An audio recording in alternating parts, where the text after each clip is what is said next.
Now would be the perfect time for an alien invasion. There's no good time. I think we can all agree on that. But if I had to pick a time, I would say this is the best time. Yeah. Because if aliens invade, it's not going to be good for us. Right? We know we don't stand a chance. If they can travel through space-time, our weapons mean nothing. We're probably just going to annoy them with our guns. Pew, pew, pew, pew. You know, they're going to get here, and we've seen how it turns out, right? They fly in, right? They're going to blow everything up. We've watched Independence Day. We know how this happens, right? Yeah, and even if Will Smith helps, he can only slap like one at a time, you know?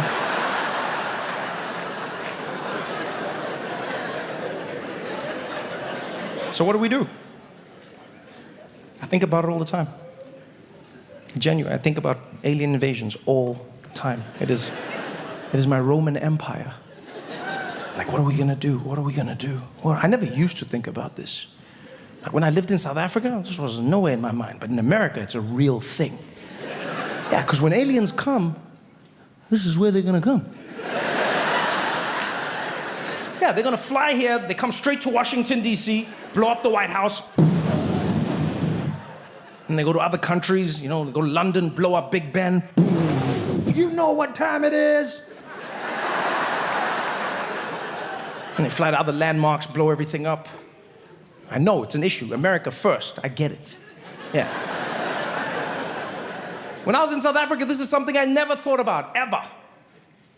Because I knew when aliens invade, they're gonna blow up the world. But the one place they don't go is Africa.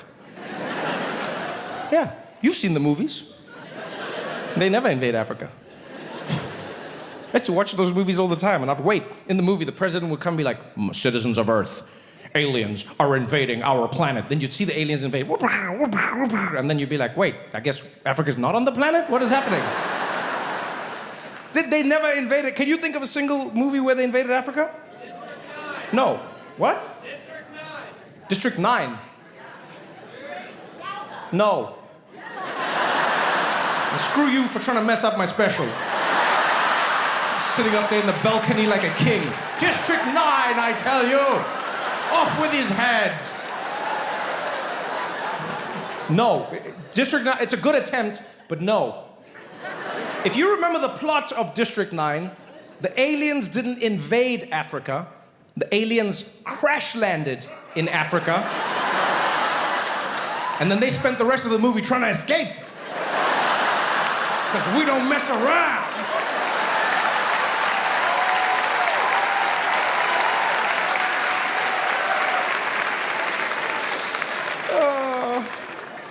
Hollywood is so messed up.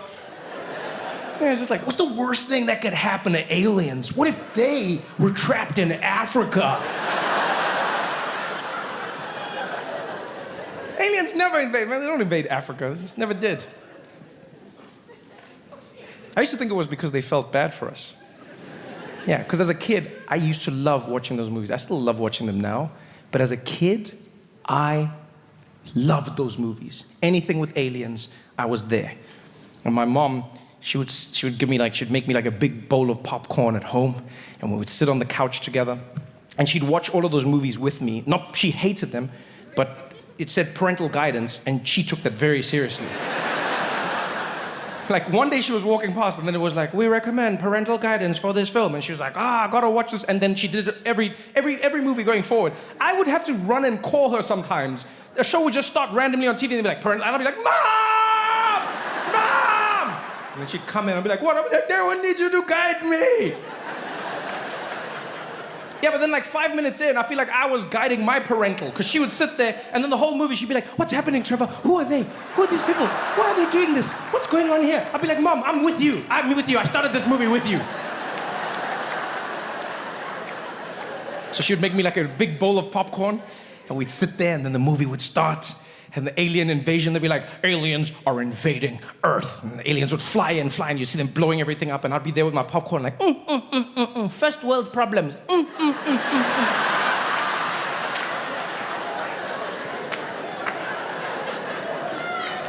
I genuinely thought, I was a little kid. If you ask me, like, how come you never see them in Africa? I was like, oh, because they feel bad. I thought the aliens felt bad for Africa. You know, there'd be the ship that would fly over each continent to blow it up. And then there'd be one over the African continent, 2 aliens in the cockpit, like, brr, brr, Prepare to launch photon lasers. You get ready on your command. 3, 2, 1. Wait, hold on. I think we already did this continent. I think we've been here. Negative. We've never been here before. Blow it up. What am I blowing up? Look at this shit. Something already happened. What the hell's going on here, dude? What am I supposed to blow up? Who did this? I don't know. Checking now. Beep, beep, beep, beep, beep, beep. It says it was the British.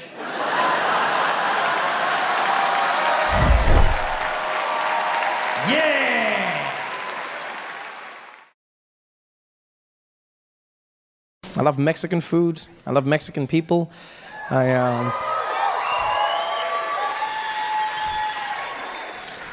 don't even know what it is. I think it's just people, we have a connection, you know? I don't know, South Africans and Mexicans or something. People from shithole countries, we have this thing.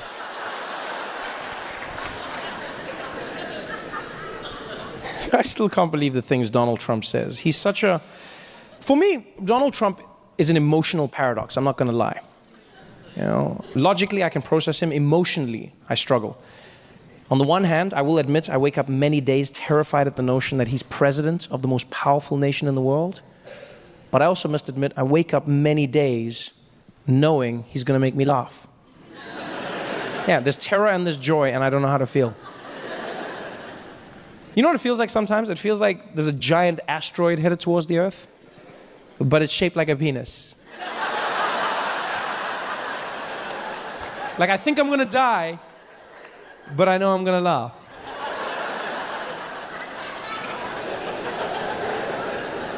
Because you just look at everything that he does. The world we now live in because of him. Like, you realize we're living through history. You know, this will never happen in our lifetimes again. We're living through a time when we're all learning about the presidency at the same time as the president. That's never happened. How wild is that concept? You wake up every day reading the news and you're like, wow, I didn't know that. And somewhere at that exact same moment, he's reading the same news going, wow, me too. And nobody knows where it's going to lead. Nobody knows what he's going to do. All we know is that he wants his wall. He wants his wall. Donald Trump wants his wall. He needs $25 billion the last time he asked. He needs it from American taxpayers because Mexico is smart. That fell apart real quick. I remember how confident he was at the rallies, people cheering for him. He was like, folks, we're gonna build.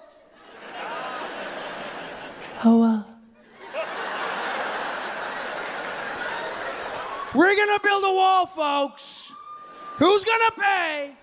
Mexico. And Mexico was like, we ain't paying for shit, man.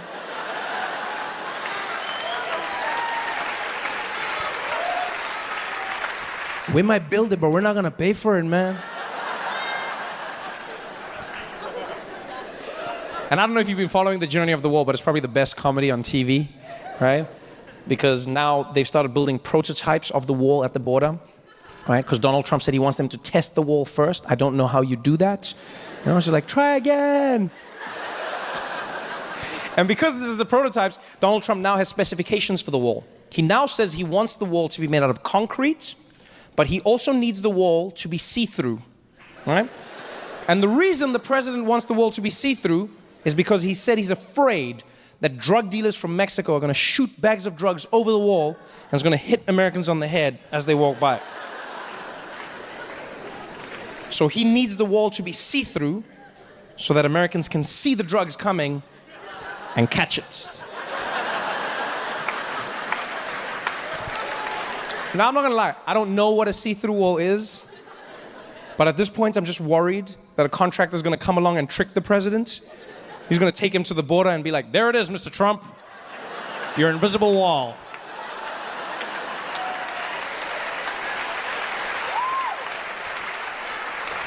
And then just to make sure he buys it, he's gonna hire a troupe of Mexican mimes just to be like, oh my God, you can't get through it.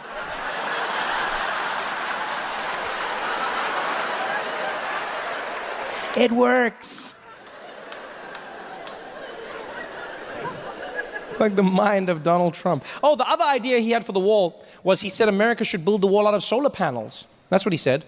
He said America should build the wall out of solar panels because that way the wall would generate electricity and pay for itself. Yeah.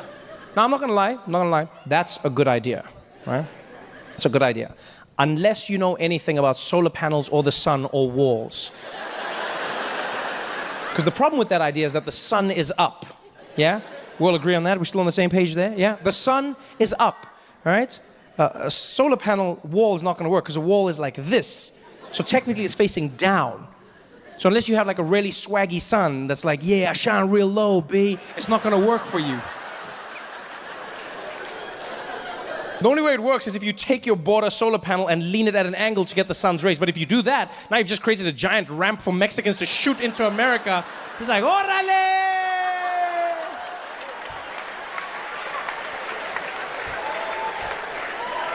The mind of Donald J. Trump. The J stands for Jesus. A lot of people don't know that. Yeah, a lot of self-loathing going on there. And he's always going after someone, right? He's always going after someone. If it's not Mexicans, it's Muslims. If it's not Muslims, it's Africans from shithole countries. And that one was my favorite personally, because I am an African and I've shat in a hole. I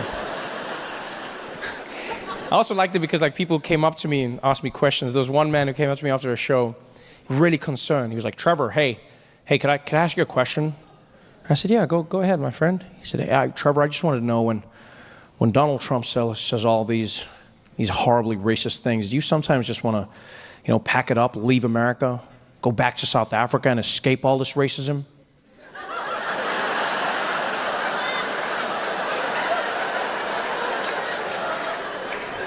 I said, my friend, you don't go to South Africa to escape racism. That's where you go to stock up.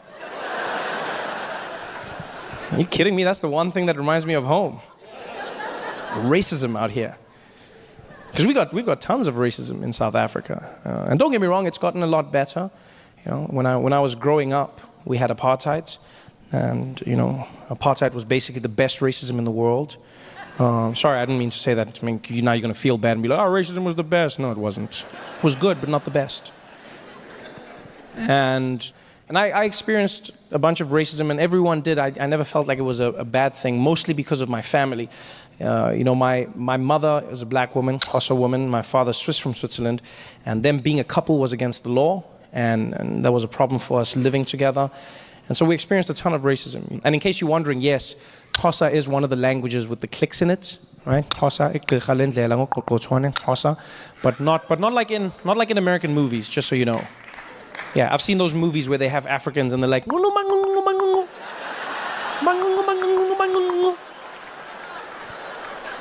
that's not a language. Yeah, even we watch those movies and we're like, I wonder what they are saying, yeah? Where are they from? I think they're from Cleveland. Hey guys, thanks for watching. Make sure to subscribe to my channel so you can win cool prizes. And by prizes, I mean surprise. There's no prizes. It's a free YouTube video, you greedy. Just click the video, man. Why you want free things on free things? I'll never forget, I met an American in South Africa. And he said to me, well, Trevor, it's funny you say that because if you come out to America, they'll label you as black. I said, really? And he was like, hell yeah. Oh yeah, everybody's black out there. And I was like, wow, well, I want to be black. And I found out it's true. Mixed race people are categorized as black in America. Yeah. The only catch is, and nobody tells you this, you have to be liked and successful first. Before then, they say you mixed. You achieve success, and you get upgraded to black. All the famous mixed people do it. Singers, like Alicia Keys and Mariah Carey, yeah? Mixed, but then they say black singers. Sportsmen, like Tiger Woods, mixed, but then they say black golfer. The most famous mixed person on the planet by far, Barack Obama, mixed, half and half, straight down the middle. But then they say America's first black president. Which is interesting, because when he was running, they called him the mixed candidate. I see how it works. Everyone makes it obvious now. They're like, yeah, Barack, of course he won, of course. It wasn't that obvious when he started. It wasn't. I remember comedians coming out, they used to diss him. Guys would come out on stage and be like, man, how many of y'all seen that crazy ass mixed fool running for president? Y'all seen that mixed fool running for president? Where you gonna see? Ain't no mixed fool gonna be president of the United States of America. Ain't no man, which white people gonna be voting for a mixed fool? Even a black man can't win shit. Even a black man can't. How some mixed fool think he gonna do it out? Man, that mixed fool, that crazy ass mixed fool. How some mixed fool, that mixed fool? And then he won, and all of a sudden they were like, my nigga.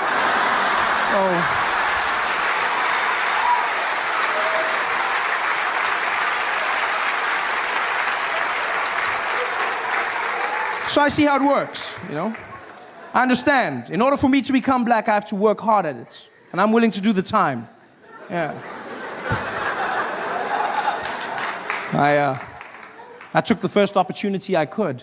Bought myself a plane ticket from South Africa, and I said, I'm going out to America. I'm going there, and I'm going to be black. And I got on that plane. It was an 18-hour flight, 18 hours of non-stop flying. And I sat there in my chair, and I spent every moment practicing being black, just practicing. I was like, I'm not gonna mess up this black opportunity. I just sat there, just working through everything. I was watching every black movie and TV show, just going through it. Yeah. You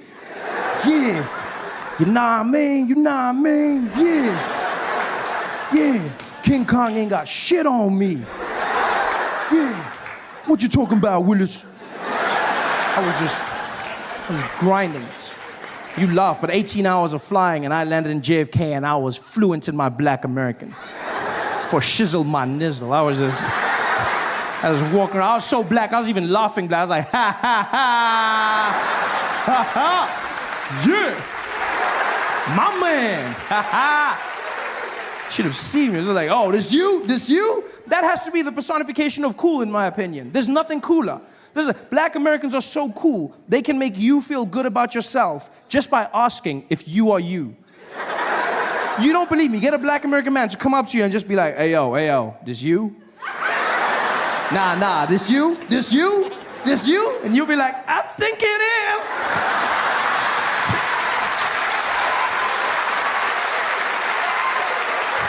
Magic. I was that black. Not just any black, but the coolest black in the world, and that's American black. I can say this with confidence, being from Africa. I know black. I'm well versed in the arts of black. I'm from the black factory.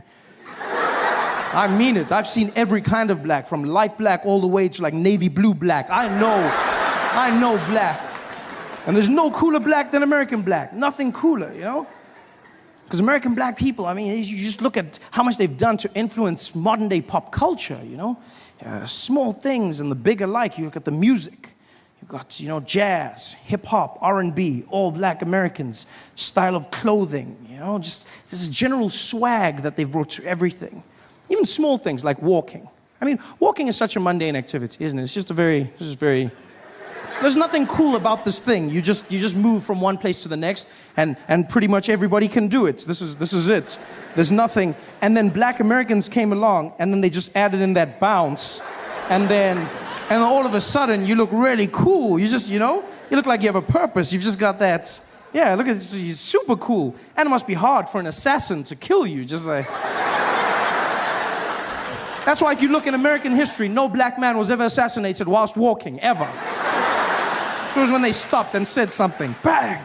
That's when they were, because they got to walk. That's why if you look, Obama, every time he comes out of the jet or makes a speech, he's always just got that little bounce just before. Because in his head, he's like, you never know. You never know. You never know. You never know. You never know. Got to walk. It's a cool walk. And by far, the coolest thing of all is the talk. I've listened to black Americans, and it's the most amazing use of the English language I've ever come across in my life. Because they pay no regard to punctuation whatsoever. Just cruise through sentences. It's fantastic. First time I had a conversation with a black American man was in Baltimore, Maryland. This guy walked up to me after the show. He didn't even walk. He just floated in.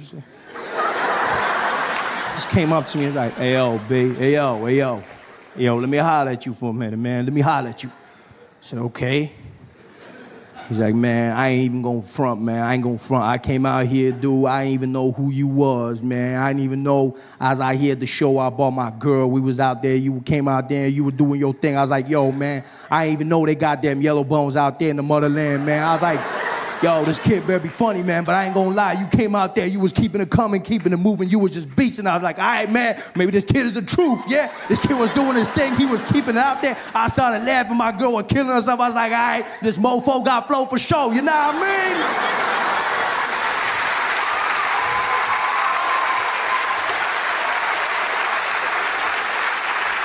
And I was like, no, I don't.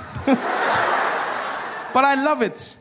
It's the most amazing use of English I've ever come across in my life. Just that one word alone, just the strength of that. Nah mean. Do you know what I mean? You nah mean? It sums it all up, doesn't it? It's just, neither question nor statement. It's just, like, why have we been wasting our time with syllables for so long? I don't understand.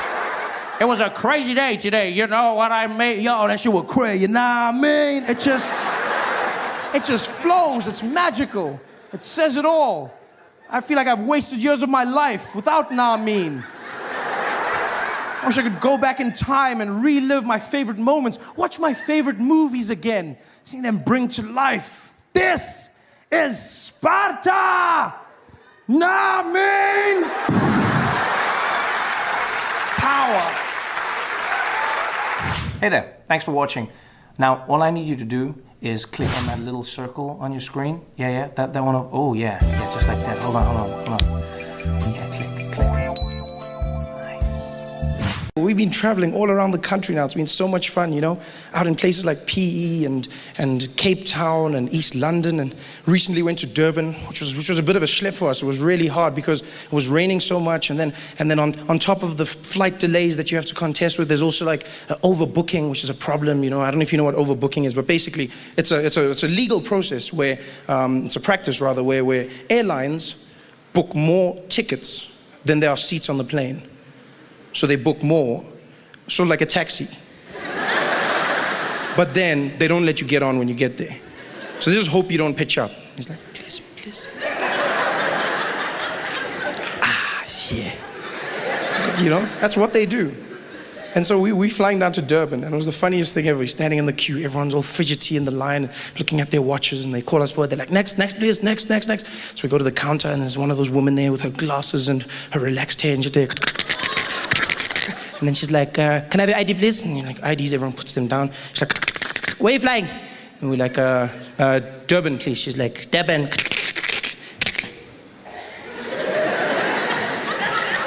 Durban. Yes.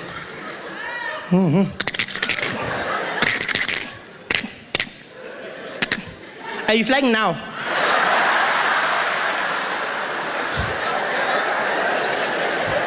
No, tomorrow, it's a practice run. Are you flying? And we're like, yes, we need to fly now. Okay. And then she starts typing frantically, which I never understand, because when I book my tickets, all I need to do is click. It's click, Joe, that one, click, Durb, that one, click, and then it does it all, and then she's there. I bet she wasn't even busy doing our tickets anymore. She's just like there, clicking. She's probably on like Facebook or something there, updating her status. Yo, another one is here. I'm dead. Another one here. Yo, dead. You overbooking. Dead. Oh, poke back. Dead. You dead. Death by overbooking. Yo.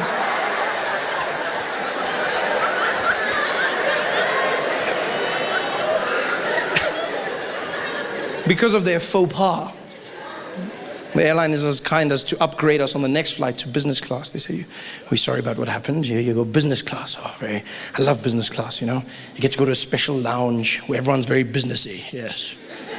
No, it is, because when you're in business class, you overhear conversations, and they sound totally different, You overhear people saying things like, yes, well, the mergers are coming along. I mean, if you look at the companies that are, people walking around, well, I mean, if the numbers are right, then we'll definitely get that stock portfolio going. And you got people walking there, no, I'm in the kids of this situation to make sure that all the shareholders are happy, and then we'll present to management, and it's going to be a installment of what, you hear like businessy kind of stuff. Whereas when you're in economy, it's just like a huge group of people. You generally overhear conversations like, I thought you put it in the bag. You said you put it in the bag. What? It was on the I asked you to put it, why is it not in the bag?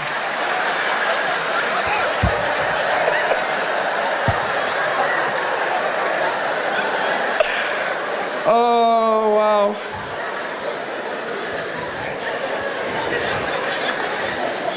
And so we're going through the airports and then we go through security. And I love security in South Africa. It is the most chilled out security you will find anywhere in the world.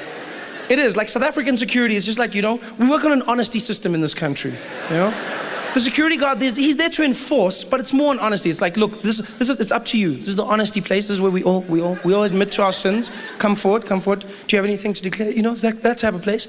Overseas, when you come through customs, it's the craziest thing ever. You got to take off everything. You got to take off your shoes, and you take off your belt, and you can't wear a jacket or a hoodie or a cap or anything. You got to take off your rings and nothing, not even coins in your pocket. Even you got like a big filling, then you're in trouble. Then and they'll be like, then you're like, but it's my teeth, and they're like, well, you're gonna have to do something. You're gonna, and then like colored people are like, excuse me, yeah.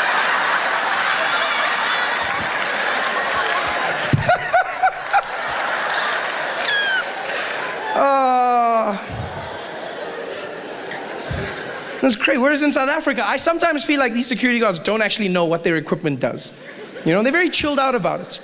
Because you walk through at airport security, and you get there, and the guy will be like, go to number 4. And then you go through, and you stand there, and the guy will be waiting. He'll give you that bucket, and he'll be like, what's in the bag? Like, what do you mean? He's like, is there a laptop? Yes. Out. Take it out. Laptop out. Please, put it by itself. Put there, Any other laptop? You're like, no. Laptop out. Like, okay. What did you do? Okay, there it is. Okay. And my gun? No, it's fine. Just at the top. Yeah. Watching you. It's so much fun. And you walk through the metal detectors, which I swear either don't work or these people really don't understand them at all. You walk through metal detectors, and it's not just at airports. No matter where they are in this country, you walk through a metal detector, a casino, a school, government institution. You'll walk in there, and then it'll make that sound. But then I don't know if they know what that means, because you walk through and be like, beep, beep, beep, beep, beep. And you see how security guards smile because they get ready, because they're going to use the wand. They love the wand. You can see they wait the whole day. Yes, my time has arrived. Excalibur, I call upon you. It's like, what the hell's going on? Yeah, just stand there. Yeah. Pulls out his wand. Those black ones, just pulls them out.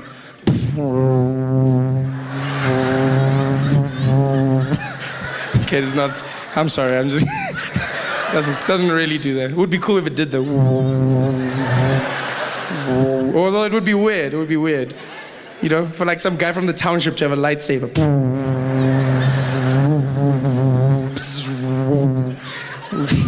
Wouldn't work at all though. It wouldn't. Imagine. It wouldn't be like Darth Vader. It would be like Braveda. Bravi!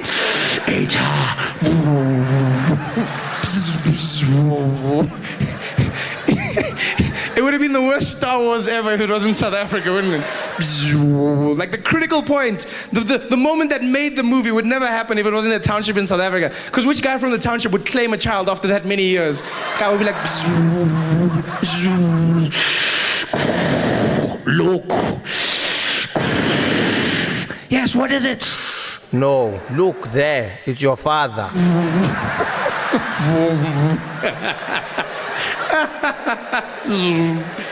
But it wasn't. Okay, sorry. I digress. The wand. Comes. Sorry. Comes out with the wand. And they always do that thing, they go around. And we don't know what it's supposed to do or not,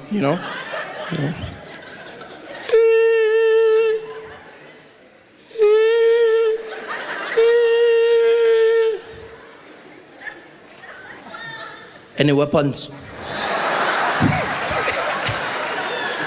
What was that for? Even if I had something, I'm not going to tell you now. Obviously, you have been defeated. Any weapons? No. Oh, okay. And that's it. We like work on the honesty system in this country. Everywhere you go. Like, I'd like to meet the genius who invented the honesty book. Ah, yes, the honesty book. Yes, the book of truth. No one can lie when they write in this book. Whenever you visit someone at a townhouse or office complex, we have the book of truth. Fill in the book before you enter. Name. Ah, yes. Surname. Phone number and address. Reason for visit. PVT. We'll just do that. Look at everyone else. PVT, PVT, PVT, PVT. PVT. And once I asked the security guard, I was like, what's the point of this? Why am I filling in this book? He's like, no, it's for security reasons. Says, I figured that much, but what is it about? It's like, it's so that if you can do anything bad inside there, if maybe you can steal or kill someone, then we can find you. Ah, of course. Because I wrote my real name and surname. The honest killer strikes again. It's just ridiculous. I was like, okay, and then I kill someone, and then what are you gonna do? It's like, then you sit there, we can just phone you and tell you must come back. Yeah. Same time. Hey guys, thanks for watching. Make sure to subscribe to my channel so you can win cool prizes. And by prizes, I mean surprise. There's no prizes. It's a free YouTube video, you greedy. Just click the video, man. Why you want free things on free things? And it was a Sunday morning. I was in bed, still asleep. It was early in the morning, maybe like 9 or 10 o'clock. And the phone rings. And it's my baby brother using my mom's phone. His name's Isaac. He's 9 years old. So I answer the phone, like, hello? Hello, Trevor? I say, hey, Isaac, what do you want? How are you? I'm fine, thanks. I'm also fine, thank you. I'm fine, thanks, and how are you, Isaac? I'm fine, thanks, and how are you? I'm fine, thank you. It's a pleasure. Trevor? Are you busy? Yeah, sort of. Why? No, because Mom's been shot. I'm sorry, what? Yeah, Mom's been shot and we're at the hospital. Can you come? Mom's been shot. Okay, what do you mean? Okay, yeah, of course I can come. Okay, which hospital? Tell me that. And he tells me the hospital. I dropped off. Okay, can you come? Like, he's too polite for his own good. He's too, like, can you come? Like, what, I'm gonna have to slot shot Mom into my schedule? Just find, coffee at 2, and then PlayStation at 1. Okay, Mom, we'll try. Come on, can I come? Of course I can come. I'm panicking. I jump out of bed, I'm running around, I'm trying to put my clothes on, some things are backwards, I don't even notice, I don't even care. Grab the car keys, but I'm looking for the car keys, running around there, losing my mind. I jump into the car, into the streets. As soon as I get out the gate, the tears start coming out. You can't even control it. You're just there driving, all of a sudden, it's just...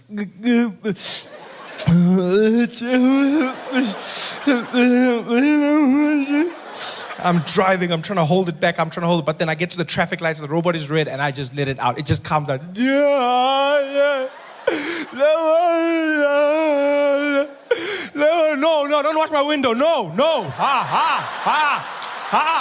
Hey, no, hey, no, no,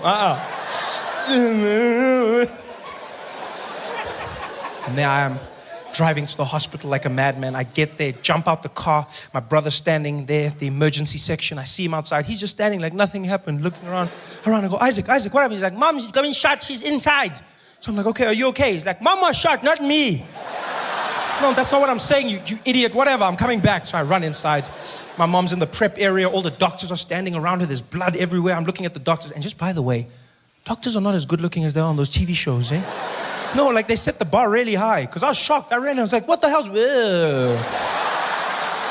Sorry, that was inappropriate. What's happening here, guys? They're like, sir, you need to leave. I said I was sorry. Come on, this is what's happening. Like, no, sir, you can't be here. Please leave, please. I'm like, oh, whatever, okay. So I go outside. The nurse comes to me. She's like, Mr. Noah? I said, yes. Okay, Mr. Noah, we've got your wife stabilized right now. And I said, my wife? She said, yes, that's Mrs. Noah, right? Yes, that's my mom. Oh, I'm sorry. I thought, why would you think she's... Come on, hold on.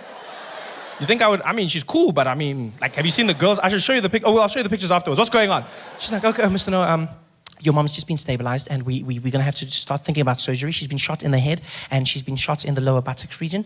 This is a very serious thing. I'm like, yes, it is. Okay, so what's happening? Well, we just found out that she doesn't have medical aid. So what? She doesn't have medical aid. Now, my mom always had medical aid, always. But now it turns out she canceled it a few years ago. I didn't know this. She canceled it because she never gets sick. You know those people? I just never get sick. I never get sick, Trevor. I never, ever, ever get sick. I don't know why I have this. I never get sick. Yes, but you didn't think of bullets.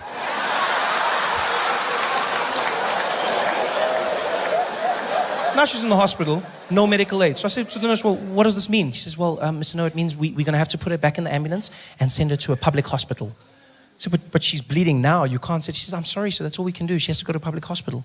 Now I'm panicking. I mean, public hospital? Normally a good place to go. Normally, you know.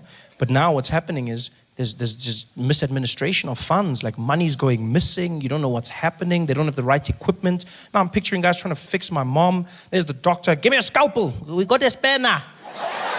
Ah, okay, bring it. Oh, at least it's a shifting. Okay, let's try something. I'm stressed. So I said, well, what do we do without medical aid? She says, well, there's nothing, sir. I said, well, what if I give you the money? She says, well, you don't know how much it'll cost, so you can't, unless you give us your card, and then we just work from there. So we'll take my card. Here's my credit card. She goes, sir, it can get very expensive. I said, this is my mom. This is my mom. Use the money. Go. She goes, like, you can tell me it's expensive. This is my mother we're talking about, you know? I realized through all of this, I've just neglected my brother. He's been standing there the whole time with his big eyes. So I'm like, hey, Isaac. Hey, Isaac. Oh, what's on your mind, man? Are you okay, big boy? He's like, Trevor? Yes. Hey.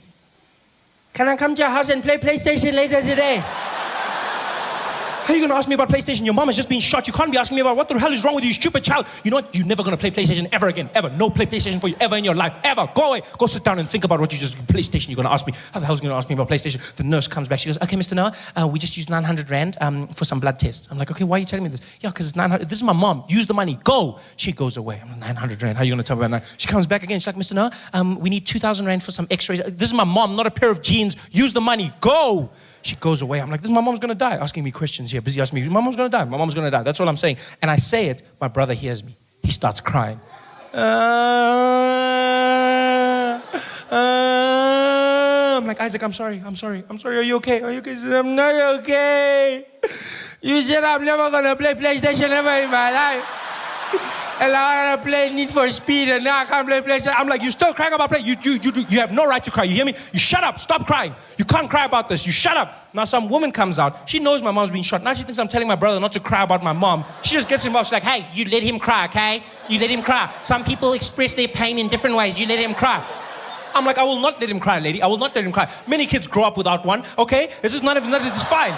Like, you should go play in the park or something. It's not a time to cry right now. What the hell? You spoil your kids. That's your problem. You should take it away from them so that they can learn about life. You both shut up. All of you, shut up. I'm telling them this. The nurse comes back. She goes, Mr. Noah, we're ready for surgery. I'm like, so do the surgery. She says, yeah, but sir, this could get very expensive. ICU and surgery is very expensive. I'm like, lady, what is expensive? This is my mother. She says, so well, anywhere from like 20,000 Rand. This is my mom, all the way to like 500,000 Rand.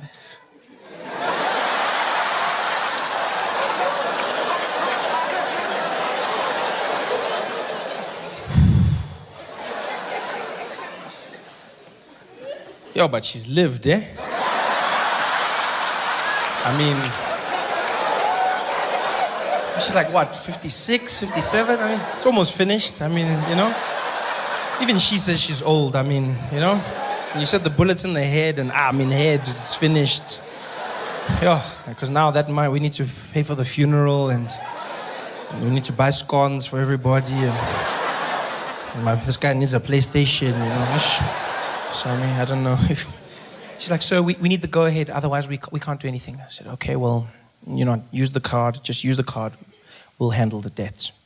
She goes away. I'm stressed. Because I've seen this happen to people. Go into a hospital, you don't have enough money, use your credit card, next thing you're in debt for years, and the person could die. Yeah, the person dies. And when they die, the doctor doesn't give you your money back. No. No, he doesn't. Yeah, because he tried, and that's all he has to do. Yeah, you'll get there and be like, doctor, did you win? Be like, wah, wah. And your money's gone. That's all I was stressed about. But the most amazing thing happened. Turns out, my mother wasn't that badly hurt. It was a miracle, really. The ass bullets didn't do much damage, because my family's gifted. The head bullets didn't hit anything vital, yeah? Other than the head, obviously. But it missed her spinal cord, missed the nerves, didn't touch the brain, went right through, missed the eye, hit the eye socket, and so deflected. And all it did was it cut a piece of her nostril off, just one side, and the bullet went out clean. Which means she didn't have to go in for intensive surgery, and her recovery was only a week. Yeah, a week, which was fantastic, because that means the bill was only 24,000 rand. I mean, and she's alive, yes, but the bill was only 24,000 rand.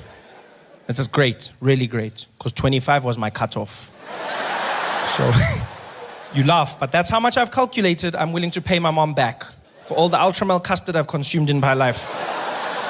Everything else, none of my business, eh?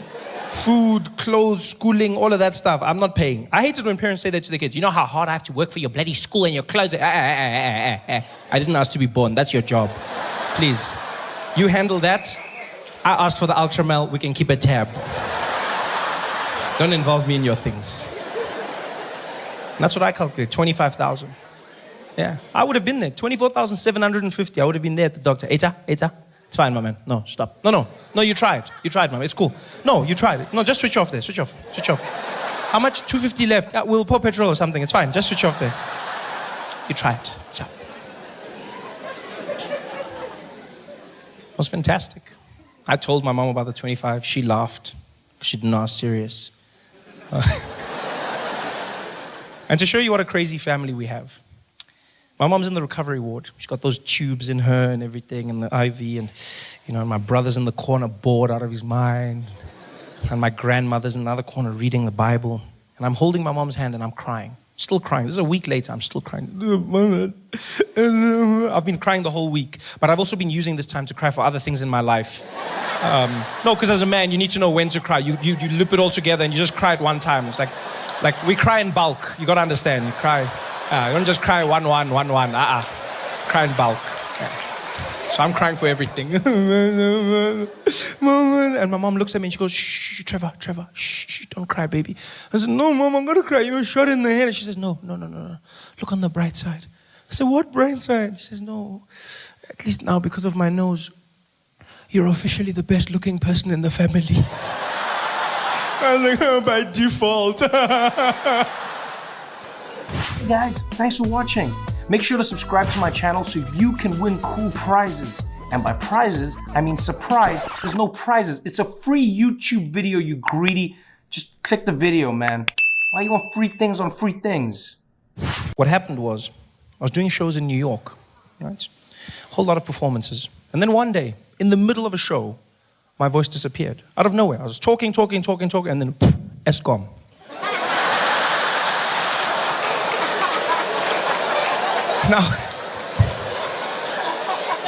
Now, at first I thought, okay, it's just a small thing. It's a small thing. It'll go away. But it didn't. It got worse every day. Every day, my voice got worse and worse. Finally, I ended in New York. Was coming back to South Africa through London. So while I was in London, I met a doctor there. Horrible doctor. Because his advice was, maybe you should just keep quiet, Trevor. Yeah?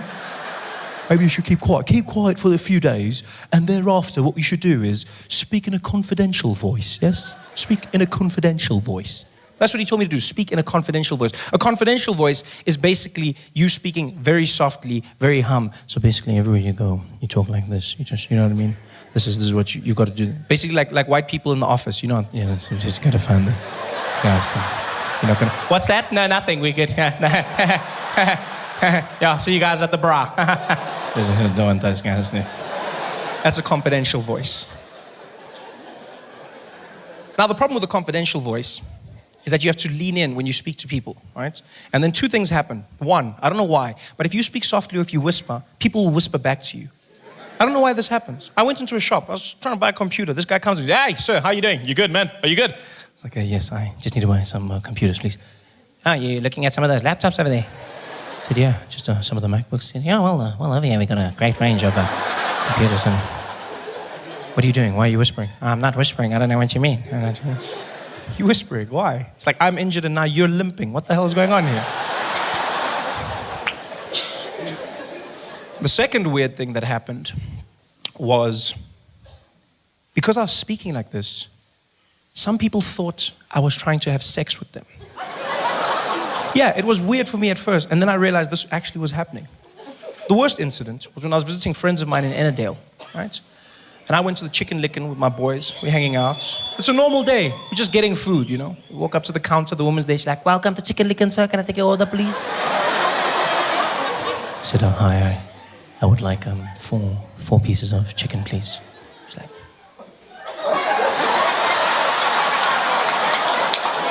you want some chicken?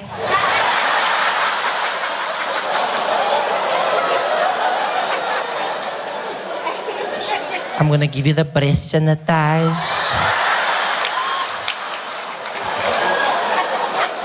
Now she's chasing me down the street. You know how scared I was, running away, holding my chicken, screaming for help in a confidential voice. Help me, help me, help me.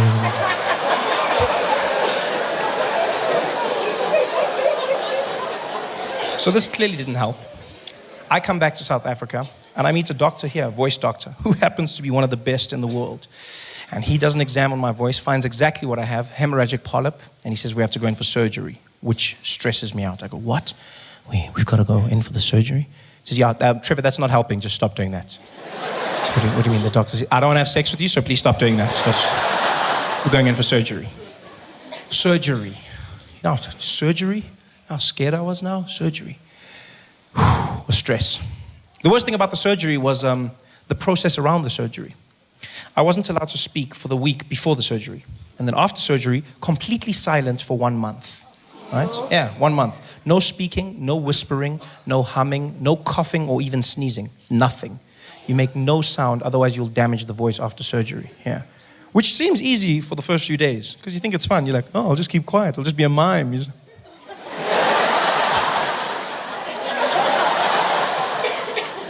Then it gets boring, and then it gets difficult. Because then you start meeting people that know you and they want to have conversations. Fans in the streets, friendly people, you know.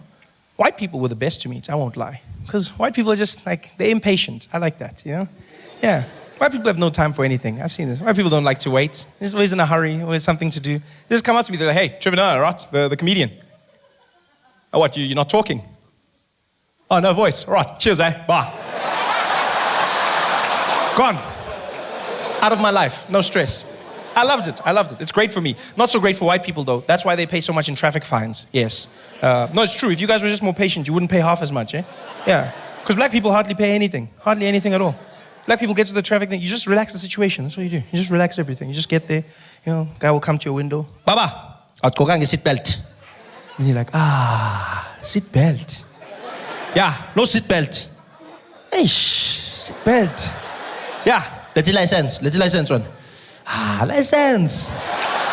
Hey, ndoda, let's license wena. Mfethu license, seat belt, license. Mfethu license, seat belt. Hey wena, mfethu license. Eish, hamba ke, hamba. Just relax it. I've seen white people at roadblocks. They have no patience. They get angrier at the metro cop. They get so angry, it's like he did something wrong. You see them. They get stopped there, so they say, hey, you were speeding. Oh, bloody hell, man, you guys are everywhere. Nobody can drive anymore in this place, man. Yes, like you guys, every bush, I don't know if it's a bush or a metro cop. What the hell is going on here, man? Yes, like you guys, bloody hell. They should start calling you the flora and fauna police, man. What the hell? Guys in the bloody boat. What are you going to do? Are you going to give me a ticket or something? No, I was just saying, yeah, bloody hell. I mean, just give me the bloody ticket. Just give it to, okay, you want the ticket? I'll give you a ticket now. Give you the damn ticket. Yeah, just give me the bloody ticket. Yeah, I'll go to and your indicator's not working. 1,000. Just bring it down. Just relax. Just be a bit patient. White people have no patience. None. The complete opposite end of the spectrum, and the people I dreaded meeting when I had no voice, was Indians. No. Indians are the worst human beings you will ever meet if you are trying to have short conversations. Because I don't know what it is about Indians, but they're the most inquisitive people you will ever come across in your life. Question after question after question after. It's just like a thing in their culture. They've just got to ask questions. Questions. That's why there's no Indian GPS. You wouldn't get anywhere. You would not get anywhere. You'd be fighting with your car. Take me to Woolworths, please. Why you want to go to Woolworths here, boss? Just take me to Woolworths, damn it. Questions and questions.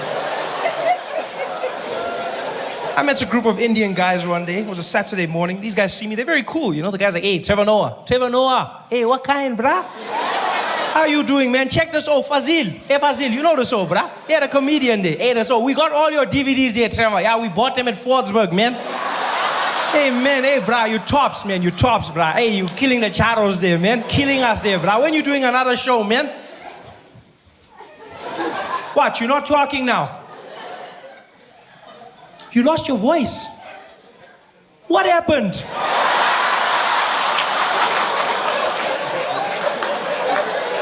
Hey, boss, how you gonna be a comedian but you don't got a voice, bruh? I'm like, yeah, but you're an Indian without a GTI. I mean...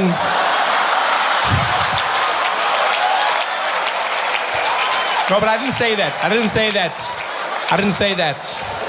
Because I couldn't speak, so I thought it's... But that guy had me worried, though. How was I going to be a comedian without a voice? You need the voice to do comedy. No voice, no comedy, nothing I can do. I was stressed. It was over. Then I thought, no, you know what, Trevor? It's never over. You commit. You believe. Maybe you'll be the comedian without the voice. Yes. Oh, yeah, you laugh at me. You laugh. But look at Oscar Pistorius. Huh? Look at him. Yes, no legs. No legs. But he didn't let that stop him from becoming a killer. No.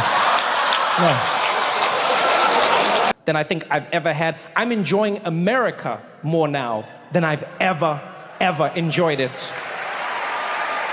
Every day. I don't even know what it is. I think, you know what I think it's, you enjoy a place differently when it might be ending, you know? It just has like a different feeling to it. It's just like, what does that taste? The final season? Because you never know with America. You really never know. Every day is the best day and possibly the last day. I'm having an amazing time. I truly am. This year was such a blessing because I got to travel around the world doing shows in places I'd never performed before, places I've always wanted to do comedy. I've always wanted to try it out. You know, did shows in Berlin, Germany for the first time ever. That was really amazing. I won't lie, people freaked me out. People freaked me out before I went there. Like similar to Detroit, you know, when people are like, oh, watch out, Detroit. You know, like people were like that with Germany as well. Like when I was going to Berlin, people were like, dude, Germany? Do they laugh? I'm like, what do you mean? They're human beings. Like, I don't know, man. Do they laugh? People got to me. There was a point when I was heading to Germany where I was like, maybe Germans just sit in the audience like, yeah, that was a comedy show. But they don't. They laugh. They're actually great audiences. I had an amazing time in Berlin. It's a city that sneaks up on you because it's so culturally diverse. You know, it has a burgeoning art scene, you know, fantastic music. The history in Berlin is truly deep and rich. You know, I love traveling and seeing places whenever I'm in certain cities. And in Berlin, I went out with like a tour group, and I had a great time, but I wish someone had warned me how painful a lot of like Berlin's history is. Right? Because that was basically the headquarters of the Nazi party. So like everything ties back to Hitler. I didn't know this. I thought we were going on like a cute little tour. I ask a lot of questions. I'm curious. This brought the mood down. Yeah, we're out and about. The tour guide was doing his shtick. He was happy as well. He was like, you know, here behind me you can see this is one of the largest airports that was ever built in the world. Yeah, it is a world famous airport here in Berlin, and it is so large that they filmed the Hollywood movie, The Hunger Games, inside this airport. Yeah? Any questions? And I was like, yeah, wow, how old is this thing? He's like, this is almost 100 years old. I'm like, damn, and like who built it?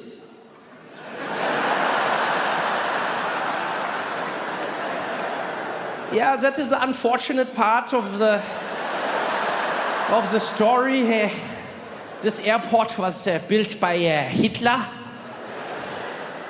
I could see I'd messed things up. I tried to bring the mood up. I was like, which Hitler? He's like, which Hitler? Which other Hitler is there? I was like, could be Henry Hitler. Henry Hitler? who the hell is Henry Hitler? I was like, you don't know Henry Hitler? It didn't work. Like, yo, man. It was tense, but it was good. And what I mean by good is it was nice to be in a place where people don't bury their history.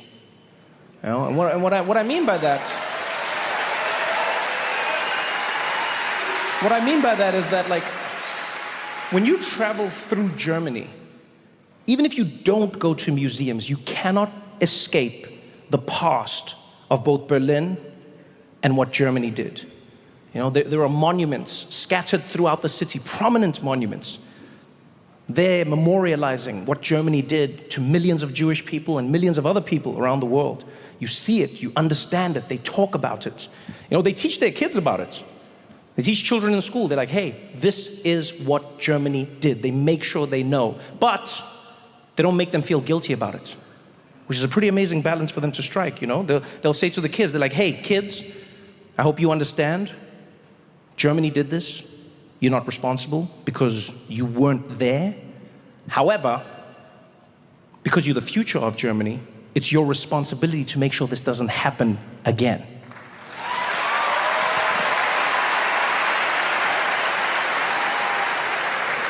You know what I loved about being in Germany when they were talking about their history is how forthright they are about it. You know, they know it's painful.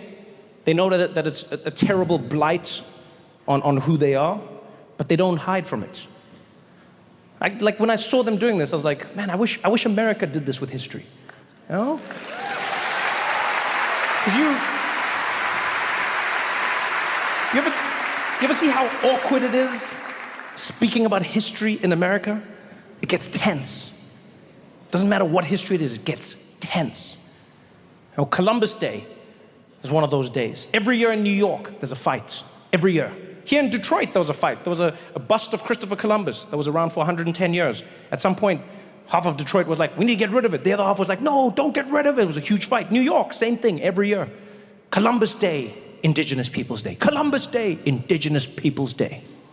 Yeah, there was an interview on the news I saw once. It wasn't supposed to be funny, but I found it funny. The reporter went up to some guy and was like, sir, what are you going to be doing for Indigenous Peoples Day? And he was like, let me tell you something, it's Columbus Day. I'm sick and tired of people coming in and changing the name. We're proud of that day. It's Christopher Columbus. It's Columbus Day. It's not going to change. In fact, how would you feel if somebody came along, took something that's been around for a long time, and just decided to switch it and call it something else, huh? How would you feel? I was like, but sir, isn't that the spirit of Columbus Day? I'll be honest, I'm not a big fan of Indigenous Peoples Day, the title. I don't like it. I think it's a cop-out. I don't think it's specific enough. It's lazy. You know, Indigenous Peoples Day. Which Indigenous people? Where? How? Give me something, you know? You know what I liked about Columbus Day? Is that it was specific. Yeah. It was a specific, inspiring story of a man by the name Christopher Columbus, who believed against all odds that he could sail the wrong way around the world and get to India from the other side. Nobody believed in him. Yeah. He was like, I'm gonna do this. They were like, you can't do it, Chris. And he was like, I'm gonna do it. They're like, you can't do it, Chris. He's like, I'm gonna do it. They're like, you can't do it, Chris. And he raised money. He fought for years. He finally got the ships and he sailed the wrong way around the world and he didn't do it.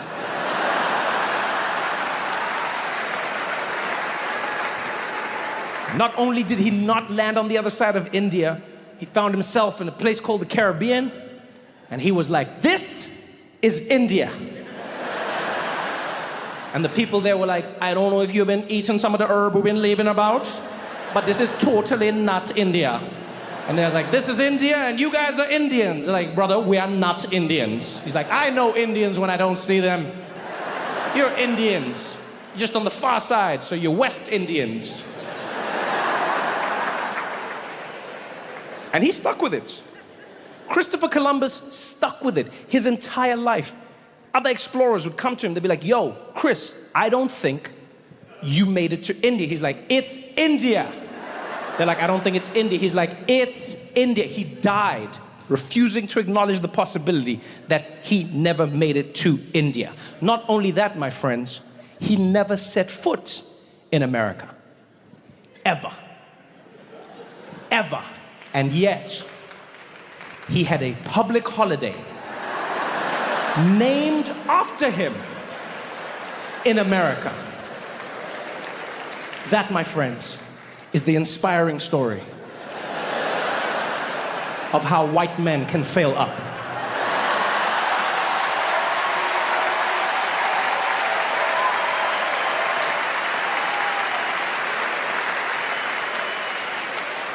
You know how much confidence you have to pull that off? Nobody else. That is white man confidence. Nobody else possesses that level of confidence. Go the wrong way, end up in the wrong place, call the wrong people the wrong name, and be like, I'm right, give me a holiday. No one else can do that. That is the level of confidence we should all aspire to. Is white man levels of confidence. Women couldn't pull that off. You think any woman should be like, I'm gonna sail the wrong way around the earth? They'd be like, burn her, she's a witch. You think people of color could have pulled that off? You think black people could pull that off? Wow, really? Black people just gonna sail around the world, wrong way around, get to the place they're not supposed to be, probably get arrested for trespassing. Be like, what are you doing here? Be like, man, my bad, man. I thought I was getting to India, man. My bad, man. I apologize. Man, I don't even know what I was thinking, man. You know what, man? We should have never messed with ships. It never turns out good, man. I apologize, man. This won't happen again.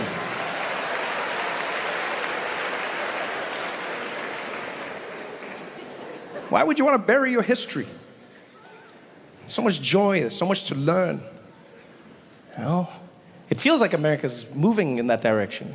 You know, it wants less and less of its history, wants less and less context. You look what's happening with textbooks. Places like Florida, they want to ban textbooks or cut out the parts of the textbooks that have slavery in the books. And now parents are fighting. They're like, oh, no, take the slavery out. It's making the kids feel bad. And other parents are like, keep the slavery in. It's teaching the children. And these parents are fighting back and forth. I'm like, why? What you don't need to be fighting about. No one should be fighting about this. Kids don't read textbooks.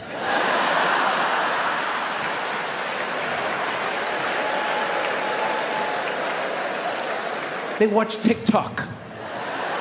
If you want to get to the kids, that's where you gotta be. There was slavery. Ships came. Yeah, they...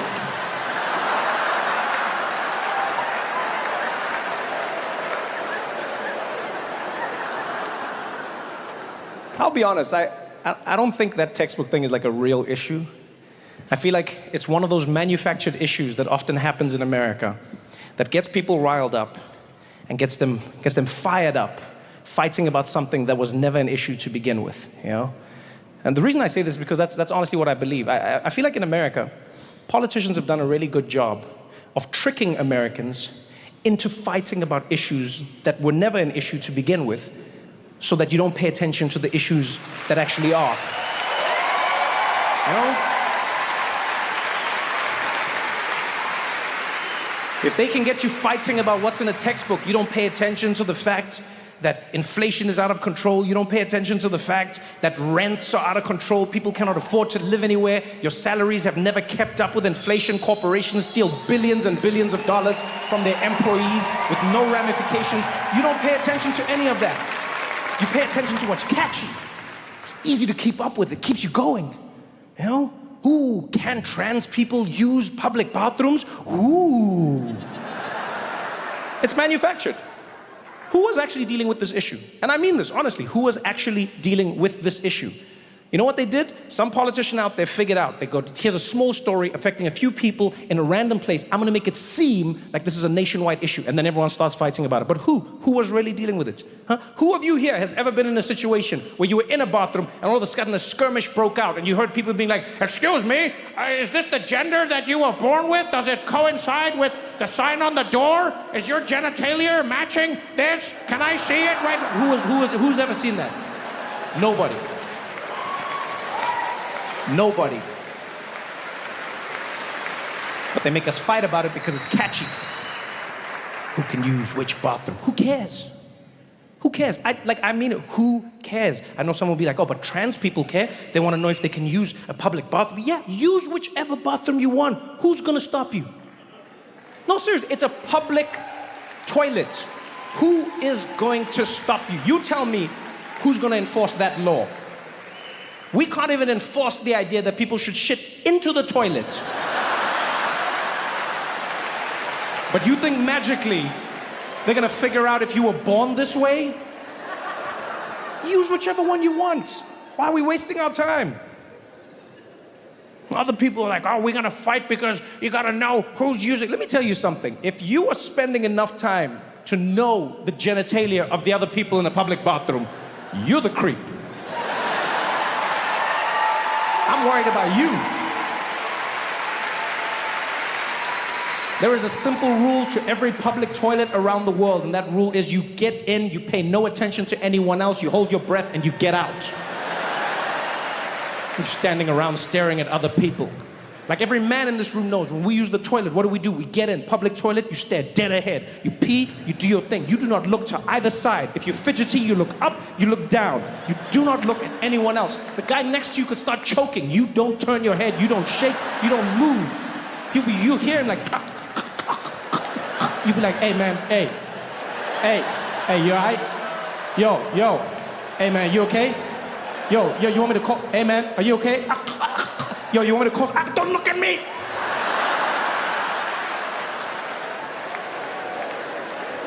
What are we doing? What are we fighting about? Public bathrooms.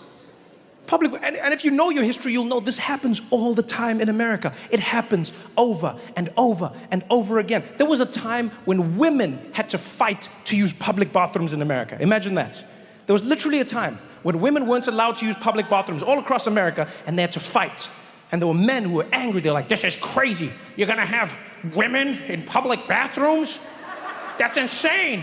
Like, how does it work? Huh? What, they're gonna come in there while we're peeing? And then what, they're gonna look at our wieners? Huh? And they're gonna laugh? Huh? Think about this, ladies. There was a time when women were first allowed to step into the workplace where there were no public bathrooms that they could use. So ladies, if you were out and about back then, you needed to pee, you needed to poo, you had to go home.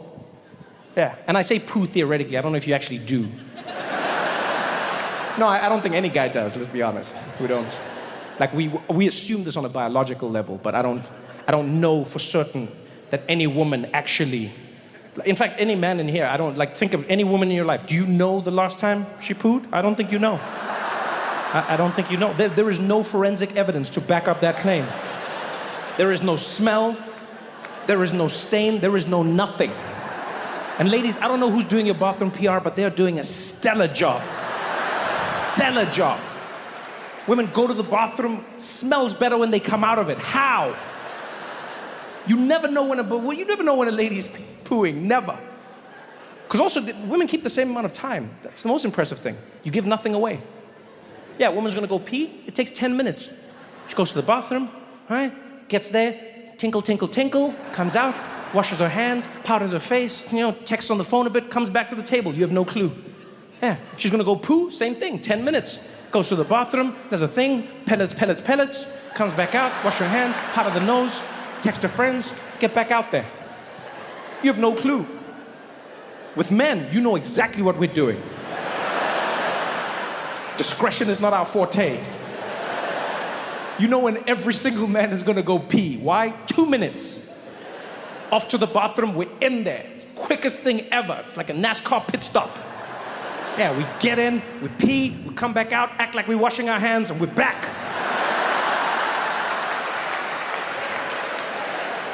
How do you know when we're gonna take a dump? Because it's obvious. We go to the bathroom, never come back.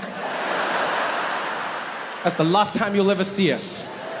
Your family's putting up wanted posters in the restaurant. Have you seen this man? Imagine, people were fighting about bathrooms. This every time in America, every time. There was a time when black people had to fight to use public bathrooms. Huh? Same thing. Black people were like, why can we not use public bathrooms? And again, people were angry. This is crazy. You're gonna have black people in the public bathroom? How does that even work, huh? So what, they're gonna be standing there while I'm peeing, huh? And they're gonna be looking at my wiener, huh? And they're gonna laugh, huh?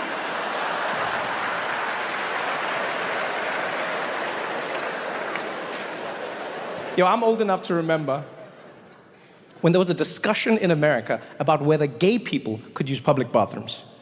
This was an actual topic of discussion. I remember seeing people on the news being interviewed. They'd be like, do you think that gay men should be allowed into the same bathrooms as straight men? I'd be like, look, I don't mind what they do. If they keep it to themselves, that's fine. But like, just answer me this. How's it gonna work, huh? So what, you're in the bathroom with them and then what? Like he's gay and I'm just standing there and I'm peeing, huh? And he's looking at my wiener, huh? And then he grabs it, huh? And he starts yanking on it, huh? He just starts tugging away and I get hard and I'm enjoying it, huh? And then this is one of the best experiences I've ever had, huh? And then I start coming back weekly, hoping I'll bump into him, and I do, huh? And then at some point we agree to meet outside a nice little restaurant that's cozy and get to know each other, huh? And then a few years later we get married and our families are joined and we live happily ever after, huh? Is that what you want?